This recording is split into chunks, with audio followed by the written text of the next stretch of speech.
You know, every single time you chat with an AI, believe it or not, you're spending a currency. And no, I'm not talking about dollars or euros. It's something called tokens. This is the secret economy that powers pretty much everything in AI. So today, we're going to pull back the curtain and show you how AI really thinks, and maybe more importantly, what it all actually costs. All right, so here's the plan. First, we'll dive into this hidden currency I mentioned. Then, we're going to decode what a token actually is. And trust me, it's not what you think. After that, we'll see how these tokens translate to real money, and interestingly, how they create a memory limit for the AI.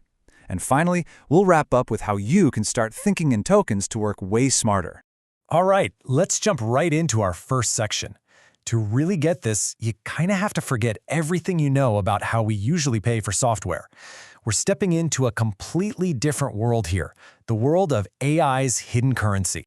So, how do these AI models actually charge you? I mean, think about something like your cloud storage bill. It makes sense, right? You pay for gigabytes of storage for CPU time. It's tangible. You get it. But AI is different. It doesn't really charge you for the hardware. It charges you for, well, for thinking. And the currency for that thought, you guessed it, it's the token. So yeah, on one hand, you've got the traditional cloud model, CPU, memory, storage. We get that. But on the other hand, with AI services, it's all about tokens. You're not paying for the machine, you're paying for the thinking it does, measured in these little units. This is, and I mean this literally, the fundamental building block of the entire AI economy. So that begs the question, what on earth is a token, anyway? Okay, let's get into it. It's time to decode what these things actually are.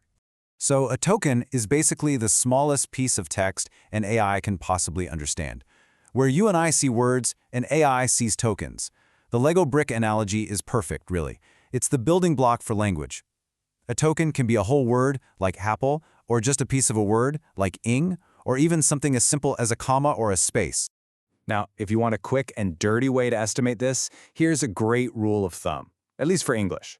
One token is about 3/4 of a word. So, 100 words would be roughly 130-ish tokens.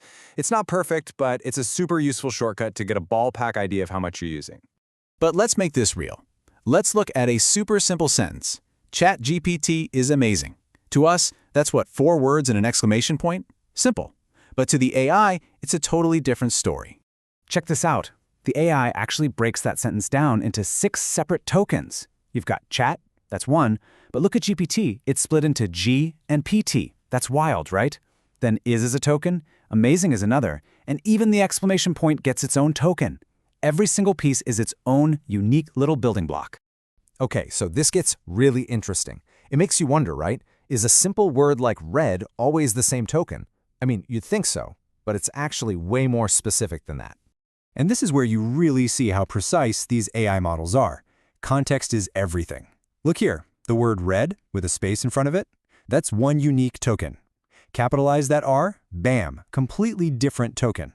Put it at the very start of a sentence, yep, that's another totally unique token. And this is so important to understand. Tiny changes in your prompt, a single capital letter, a space, can completely change the tokens you're sending, and that can lead to different results.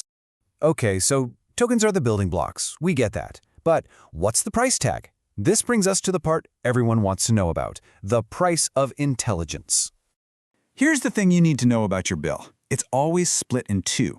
First, you have input tokens. This is everything you send to the model, your prompt, your questions, and, this is key, the entire conversation history up to that point. Then you have output tokens, which is everything the model writes back to you. You pay for both sides of the conversation. But, and this is a big but, not all tokens are created equal. Output tokens, the stuff the AI generates, are almost always more expensive. And it makes sense when you think about it. It's just more work for the AI to create brand new, coherent text from scratch than it is for it to just read what you sent. Creation is harder than consumption, so it costs more. Okay, let's put some real numbers to this to see what it looks like. Imagine a common task. You want to summarize a 1,000-word article down to about 300 words. All right, so first you send the whole article to the AI. Using our rule of thumb, that's going to be your first cost, roughly 1,500 input tokens. Then the AI does its thing and spits out your 300-word summary. That's your second cost, about 400 of those more expensive output tokens. So, what's the grand total for all that work? Get this, less than a single penny. It's ridiculously cheap for just one task. But And this is the whole point. This is a game of scale. If you're a company running millions of these summaries a day, those tiny fractions of a cent add up fast. But tokens aren't just about money. They define something even more important, the AI's capability. And that brings us to a really critical idea, which is the AI's memory limit. This limit has a name. It's called the context window. The best way to picture it is like the AI has a whiteboard for its short-term memory. This whiteboard can only hold a certain number of tokens at one time. That includes both what you type and what it types back. Once that whiteboard is full to write something new, it has to erase the oldest stuff. This is exactly why an AI can seem to forget what you were talking about at the start of a really long chat. And the size of these whiteboards, these context windows, has just been exploding lately. I mean, the early models, like GPT 3.5, could handle maybe 4,000 tokens. GPT-4 doubled that to 8,000. But now you have models like GPT-4 Turbo with a whopping 128,000 token window. To put that in perspective, that's the difference between being able to read a short article versus being able to analyze an entire book in one go. This memory boom is a massive game changer. Okay, so we've established that tokens are the currency for both the cost and the capability of an AI. So, how can we use this knowledge? Let's get practical in our final section and talk about how to think in tokens to work smarter, not harder. Really, the trick is to start treating every single token like it's a tiny little transaction, because it is. So here are 3 simple ways to get way more efficient. Number 1, tighten up your prompts. Cut out the fluff. Every extra word is costing you. Number 2, manage your chat history. This is a big one. The AI has to reread the entire chat every time you send a new message, and you pay for that every single time. So if you're starting a new topic, just start a new chat. And number 3, be specific about length. If you just need one sentence, ask for one sentence. Don't make the AI write a novel when a headline is all you needed.